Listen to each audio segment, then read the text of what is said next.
Hey guys, this is Bonnie, and I hope that my quality is going to be okay for this.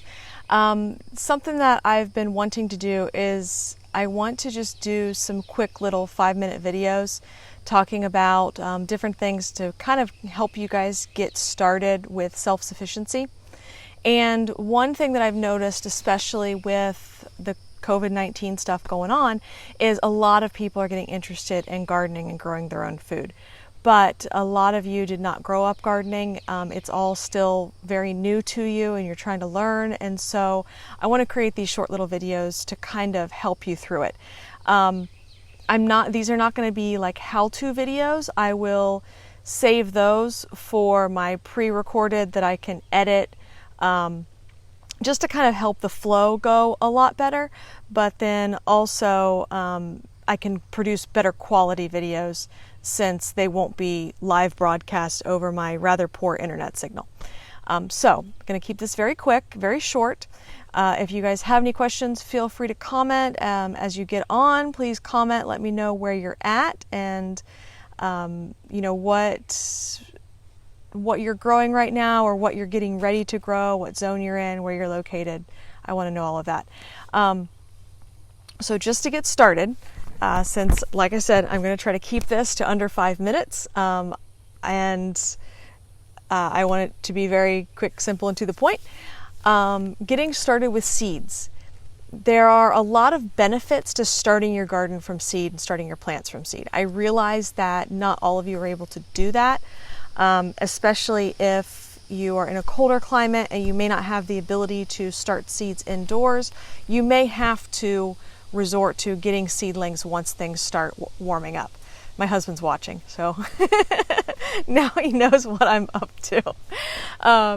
Anyway, so, but for those of you that are able to start from seed, you are going to find that you will be able to, grow your garden, get your garden started a lot cheaper. Hello, Joan, nice to have you here.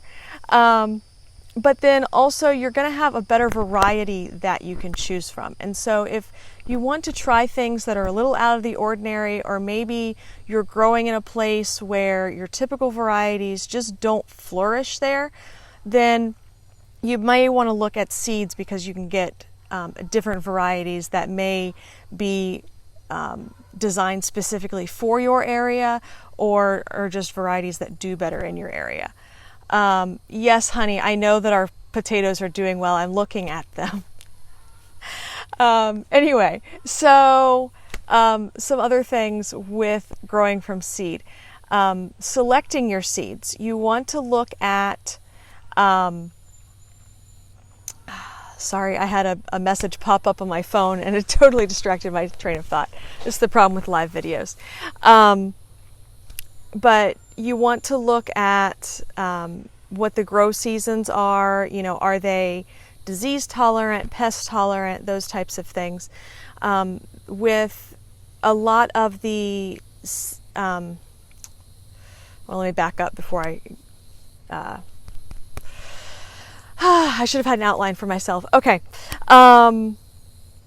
Anyway, deciding on like the length of your season. If you live somewhere that has a very short season, you want to try to select seeds that have a very short maturity period. So they're going to be ready for harvest in a shorter period of time versus something that's going to be a very long season. So that may eliminate some things that you would like to grow, but it may open up opportunities for other things. Like here in Florida, large pumpkins don't do very well because they need a very long growing season, but we can grow smaller pumpkins. We can, we have a hard time growing like russet potatoes because they require a very long growing season, but we can do a lot of the thinner skin potatoes like Yukon Golds, red skins. We've got some purple potatoes over there. Adirondacks do well. Things like that, okay? So you want to look at things that are going to require a short season, that are hopefully designed for or can, adjust well to your climate. For instance, here in Florida, Asian varieties do very well because they're used to, or they've over the centuries, they have kind of acclimated to that hot, humid environment, which is also what we are dealing with here in Florida. And so we find that the Asian varieties do a lot better here than perhaps something that was developed for New England or even England. Now, when you look at your seed packets, you'll notice that you'll see some that are hybrids, some that are heirlooms. You may see things like open pollinated. If you're interested in seed saving, then you want to really look at the varieties that are heirloom and open pollinated, because those have bred true over a number of years. And so those are your best ones for seed saving. However, you want to really pick one variety and stick to it, because if you have multiple varieties that you're growing and you're trying to save those seeds, unless you can keep them you keep the different varieties a certain distance apart, then they're going to cross-pollinate and they're not going to breed true for the next generation when you save those seeds and try to grow from those seeds. Now, I really like open pollinated varieties in particular, because those tend to be more hardy and they don't require as much intervention on my part to actually produce for me. Terry loves heirlooms. Yes, I love heirloom varieties. The only thing we have to watch with the heirlooms, especially if you have a shorter season, is sometimes the heirlooms take longer to mature. With Florida, we almost have two short seasons. We have our fall season and our spring season. I usually recommend people start their heirloom tomatoes in the fall and then protect them from freezing through the winter, so that way they're producing, and they'll usually get some tomatoes in the fall, but especially so they keep producing for them through the spring. If you try to start the heirloom tomato seeds in the winter, like December, January is usually when we're starting those seeds for the spring, then they don't have enough time to really produce well for people. So I usually recommend like hybrids or cherry tomatoes in the spring. There's nothing wrong with hybrids. I know they get a bad rap, and a lot of times the hybrids have actually been a lot of times the hybrids have been around almost as long as the heirlooms. The difference is they aren't breeding true. So typically with your hybrids, they're taking two purebred parents and they're crossing them. Think of it like designer dogs. All right, these are the labradoodles of the plant world. Okay, there are some really good tomatoes that come out of these crosses, but if you try to take those seeds, you're not necessarily going to, well, you probably will not get that same tomato the next year.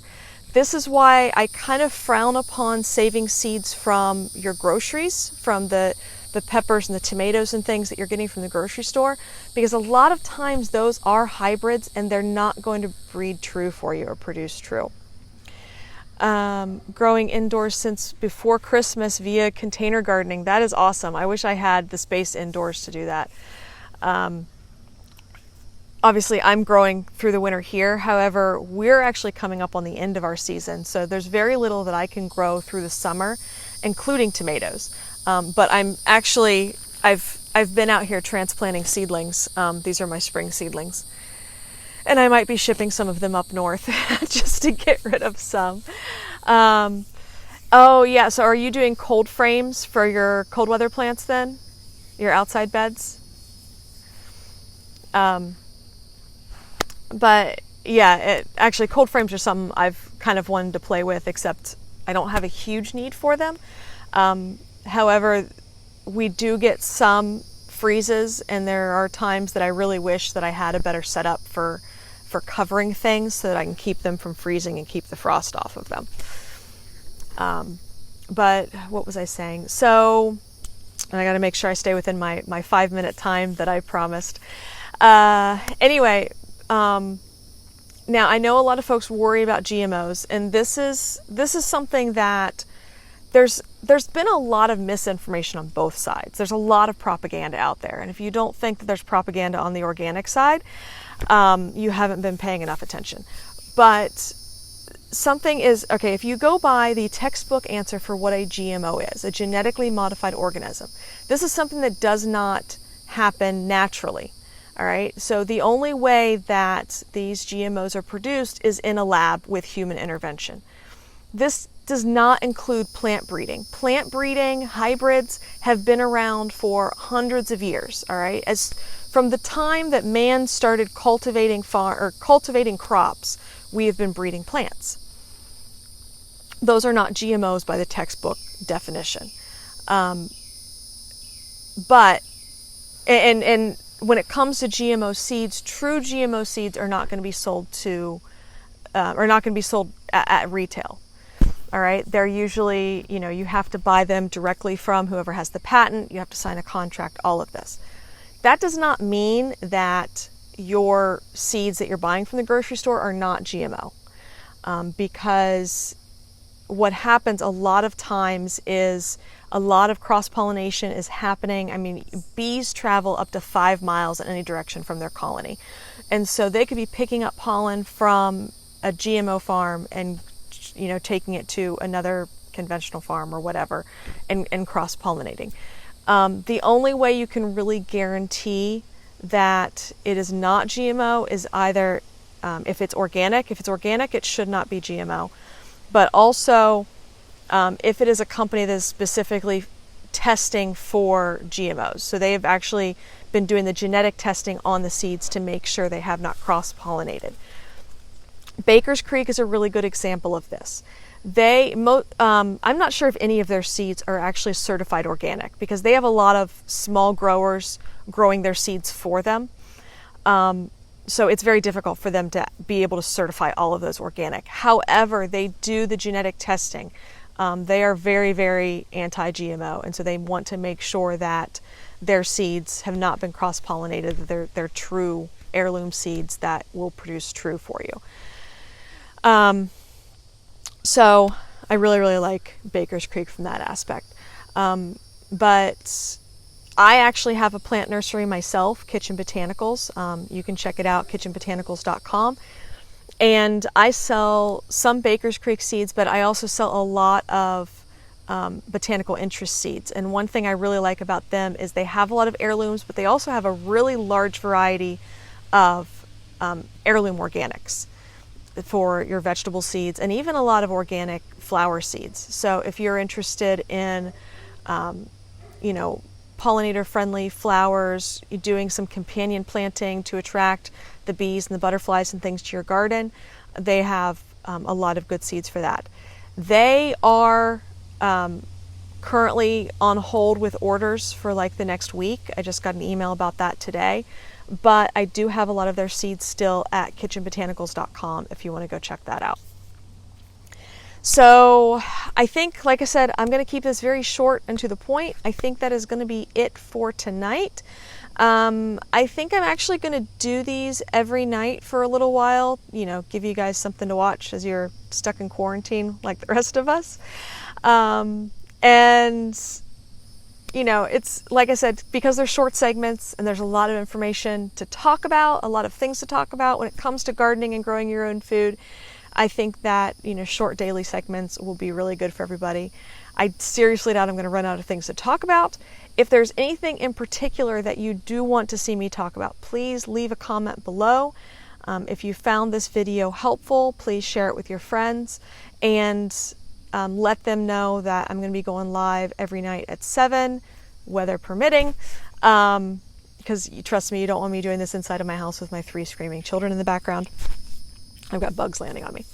But anyway, yes, so weather permitting, tomorrow night, 7 o'clock, probably going more into actually starting your seeds versus just selecting your seeds. And leave a comment below if there is anything in particular that you want to see me talk about. I will catch you guys next time. Have a good night.